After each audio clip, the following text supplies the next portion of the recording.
जय हिंद साथियों, ओजेडी computer education के आपके अपने यूट्यूब चैनल पे एक बार फिर आपका स्वागत करता हूं मैं।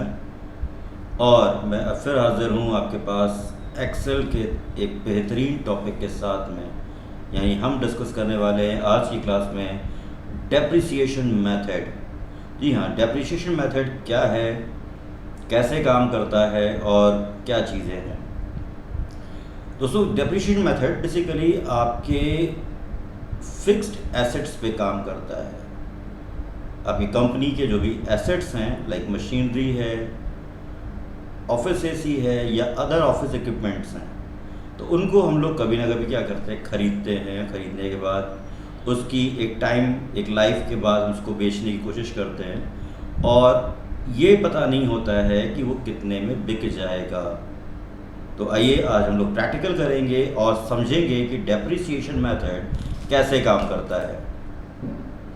तो फटाफट बिना टाइम वेस्ट किए हुए शुरू करते हैं। और इससे पहली सीरीज़ में मैंने आपको बताया था कि एक्सेल के कुछ इम्पॉर्टेंट फंक्शंस जो हम लोग यूज़ कर सकते हैं। तो यहाँ पर मेरे पास है ये डेप्रिसिएशन मेथड के लिए एक चार्ट, एक मैंने यहाँ पे क्रिएट कर रखा है। तो ये कुछ एसेट्स हैं, जो सामान हैं या प्रोडक्ट्स हैं जो मैंने ख़रीदे हैं या कंपनी ने ख़रीदे हैं। परचेज अमाउंट है उनका, कितने में मैंने ख़रीदा हुआ है, और रीसेल अमाउंट सेट किया गया, और इसको मैं दोबारा सेट करूँगा अभी। और रीसेल अमाउंट है और प्रोडक्ट की लाइफ है, मतलब 1 साल, 2 साल, 3 साल, 4 साल। तो पहले तो इसको समझ लेते हैं हम लोग कि टेबल है क्या।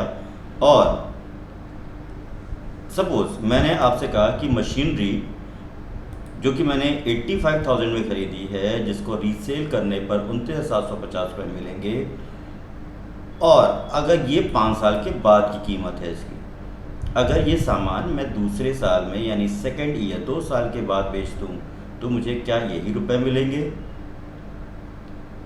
या मैं इसको 1 साल बाद ही बेचना चाहता हूँ तो भी क्या मुझे यही रुपए मिलेगा? क्योंकि तब तो हमारे जो एसेट्स हैं उसकी कंडीशन क्या होगी, अच्छी होगी। तो डेफिनेटली मुझे कुछ ज़्यादा ही मिलना चाहिए। तो इसी सब चीज़ों का आंसर है हमारा आज का topic, depreciation method in Excel. तो दोस्तों, पहले मैं इस टेबल को डिस्कस कर लेता हूँ कि टेबल में है क्या। कुछ प्रोडक्ट्स के नाम हैं, machinery, office AC, Honda city car, office equipment. Purchase amount ये इतने रुपए में ख़रीदा गया है, 85,000, 99,000, 5,38,000, 73,000। रीसेल अमाउंट, अब मैंने यहाँ पर अपनी तरफ से कोई तुक्का नहीं मारा, मैंने सिंपल एक फॉर्मूला लगा लिया, या आप खुद भी सेट कर सकते हो। फॉर एग्जांपल आपने कह दिया कि रीसेल अमाउंट आप फिक्स कर रहे हो। सबसे पहली चीज़, कभी आपने देखा होगा ना, अगर आपके पास एक स्मार्टफोन है, बहुत महंगा फ़ोन है आपके पास, उसकी कॉस्ट आज की डेट में मान के चलता हूँ मैं 21,000 रुपये है, 21,000 है। 2 साल, 3 साल, 4 साल बाद, या आपने कह दिया इसकी लाइफ ख़त्म हो गई है, डंप हो गया, फिर भी कोई अमाउंट मैंने सेट कर रखा है कि भाई इससे कम में तो नहीं बेचूंगा मैं, भले मैं इसको कबाड़ में रख दूँ, लेकिन एक पर्टिकुलर अमाउंट, सपोज आपने सेट कर लिया 12,000, तो 12,000 से कम में आप किसी भी कीमत पे उसको बेचने को तैयार नहीं हैं, 5 साल बाद भी। और आप कह रहे हो ये जो कीमत आपने लगाई हो 5 साल बाद की लगाई है, और आप कह रहे हो कि 1 साल बाद अगर मैं बेचूं तो मुझे कितने रुपए मिल जाएंगे। तो इसी चीज़ का जवाब देने के लिए मैं ये सेशन, ये प्रैक्टिकल, ये क्लास स्टार्ट कर रहा हूँ। चलिए, तो सबसे पहले कंपनी से मैंने पूछा भाई आपको रीसेल अमाउंट कितना चाहिए। तो एक अमाउंट पे, एक पे फिगर आउट करना सही नहीं हो पाता है। तो हमने क्या डिसाइड किया कि भाई जितने का भी खरीदा था, एटलीस्ट उसकी लाइफ ख़त्म होने के बाद मुझे 35% मिल जाए, 50% मिल जाए, 40% मिल जाए। तो फॉर एग्ज़ाम्पल मैंने कहा परचेज अमाउंट का मुझे एटलीस्ट 48% या 45% चाहिए। तो इसकी मैंने क्या की है, मैंने इसका एक रीसेल अमाउंट पे इसको मैंने सेट कर दिया कि पूरी लाइफ ख़त्म होने के बाद एटलीस्ट मुझे इसका 45% अमाउंट क्या हो, रिटर्न हो जाए। सेम ऐसे ही यहाँ पर भी मैं कर देता हूँ, मैं 35 रखा था, तो मैं फॉर्मूले को थोड़ा सा चेंज कर रहा हूँ इस समय, थोड़ा सा अमाउंट बढ़ा लिया जाए, क्योंकि 35% is not good for me, तो ये 45%। तो कंपनी कह रही है एटलीस्ट 45% तो बिके ना, 50% का मार्जिन मेरे को मिले, तो 45% तो मुझे चाहिए ही चाहिए। तो अब मुझे ये देखना है कि ठीक है, मैं 5 साल बाद तो ये कीमत मुझे मिलेगी ही मिलेगी। मुझे क्या करना है, मुझे पता करना है कि अगर ये सामान आप 1 साल बाद बेचोगे तो कितने में बिक जाएगा। तो इस बेस पर इस चीज़ को हम लोग डिस्कस करते हैं यहाँ पर कि ये टेबल पे क्या हो रहा है। तो डेप्रिसिएशन टेबल सर आपकी यहाँ पे एक अलग अलग प्रोडक्ट पे अलग अलग बनेगी। तो मैं 2 की मैं बना दे रहा हूँ और बाकी की आप बनाएंगे। आई होप कि इस वीडियो के बाद आप वाकई एक बेहतरीन चीज़ सीख के जाओगे। आइए डेप्रिसिएशन फंक्शन अप्लाई करते हैं। तो दोस्तों डेप्रिसिएशन के लिए जो फंक्शन है वो है DB फंक्शन। इसके सिंटैक्स को जरा ध्यान से देखते हैं। क्या ये मांग रहा है मेरे से, तो इसमें क्या मांग रहा है मेरे से, कॉस्ट मांग रहा है। कॉस्ट मतलब होता है परचेज अमाउंट, ठीक है। देन साल्वेज मांग रहा है मेरे को। ये साल्वेज इन द सेंस होता है वो अमाउंट, जैसे मैंने अभी आपको एक एग्जांपल दिया कि आप अपना मोबाइल 12,000 से कम में नहीं बेचोगे, तो ये है आपका साल्वेज या एक्सपेक्टेड अमाउंट या रीसेल अमाउंट, कि अगर आप इसको ख़रीदने के बाद दोबारा बेचते हो तो ये आप कितने में बेचोगे, तो ये आपको फिक्स करना होता है। लाइफ कितनी है प्रोडक्ट की, तो यहाँ मेंशन कर दिया है। तो डेप्रिसिएशन कितना लगेगा, आइए देखते हैं 1 बाय 1। तो ईयर वाइज तो चेंज हो रहा होगा, लेकिन 5 साल बाद भी उसका परचेज कॉस्ट तो उतना ही रहेगा। आप सालवेज तो अपना चेंज नहीं करने वाले हो, लाइफ भी नहीं चेंज होगी। तो मुझे क्या करना है, ब्लॉक यानी फिक्स करना है, एब्सोल्यूट करना। सबसे पहले मैं कॉस्ट को सेलेक्ट करता हूँ यहाँ पर और F4 से इसको मैं ब्लॉक कर दे रहा हूँ, कॉमा साल्वेज यानी अपना रीसेल अमाउंट सेलेक्ट करता हूँ F4,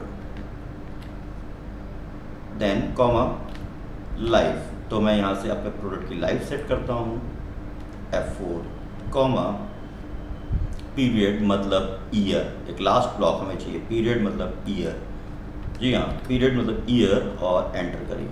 तो अगर 1 साल बाद इस पर कोई डेप्रिसिएशन लग रहा है, डेप्रिसिएशन मतलब क्या था, गिरावट आना, तो 85,000 में जो गिरावट आएगी 12,580 रुपये की आएगी, और इसको ड्रैग करेंगे तो 5 साल बाद जो गिरावट दर्ज होगी वो ये होगी।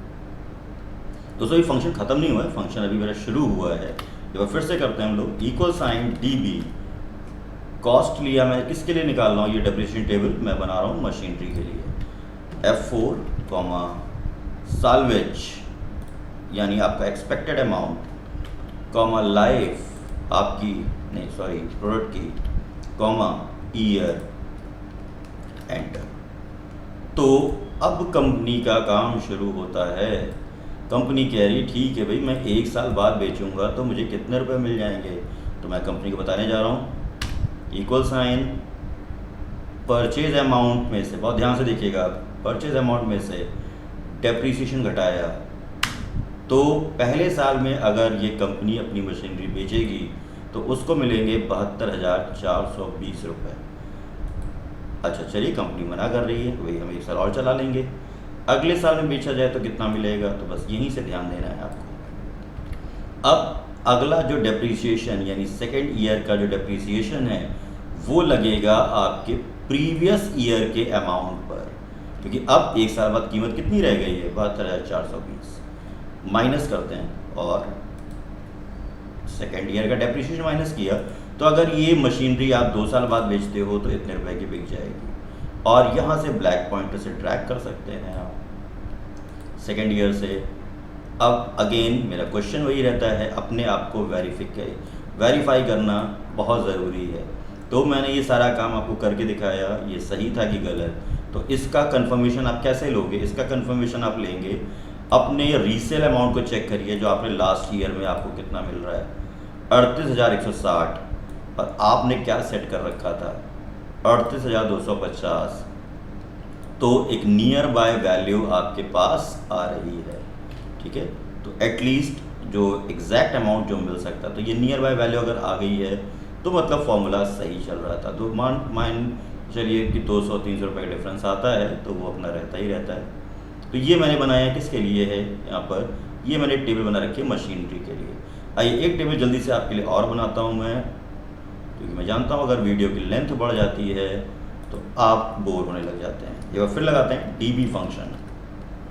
क्या सिलेक्ट करना है इस बार? कॉस्ट, लेकिन किसकी? ये टेबल पे दिख रहा होगा होंडा सिटी कार की, तो होंडा सिटी कार की कॉस्ट ले लेते हैं, F4 लॉक करते हैं, कॉमा साल्वेज लेना है मुझे।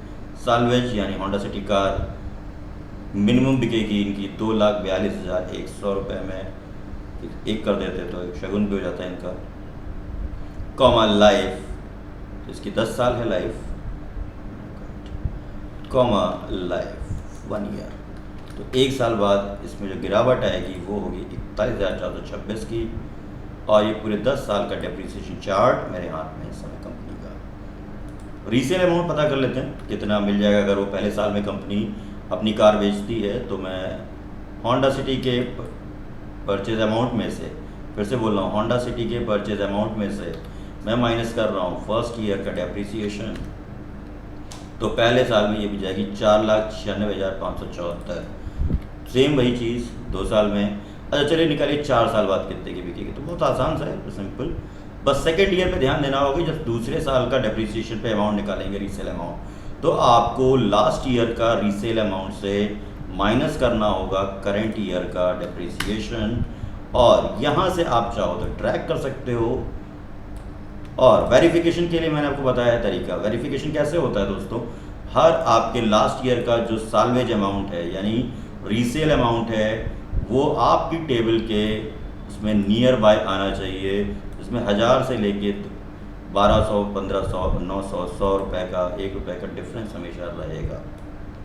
तो आप मांग रहे थे 2,42,100, बट कंपनी और कैलकुलेशन कह रही है कि भाई ठीक है 2,41,434 रुपये तक हम दे सकते हैं, या देखिए फ़ायदा ही मिल रहा है मेरे ख्याल से, हाँ ठीक है। तो इसको हम लोग यहाँ पर 1200-1300 का डिफरेंस आएगा। तो ये था हमारा डेप्रिसिएशन मेथड जो मैंने आपको बना के दिखाया मशीनरी पर और होंडा सिटी कार पर। और अगर ये आपके पास है तो इस शीट को बना करके आप ट्राई करना ज़रूर से ऑफिस एसी पर। प्लस अगर आप चाहते हो कि आपके एक्सेल की किसी और टॉपिक में वीडियो बनाऊं तो मुझे प्लीज़ कमेंट सेक्शन में बताइए, ताकि मैं आपको उस टॉपिक के बारे में प्रॉपर नॉलेज और ब्रीफ कर सकूं। So keep learning, keep skilled. Thanks for watching.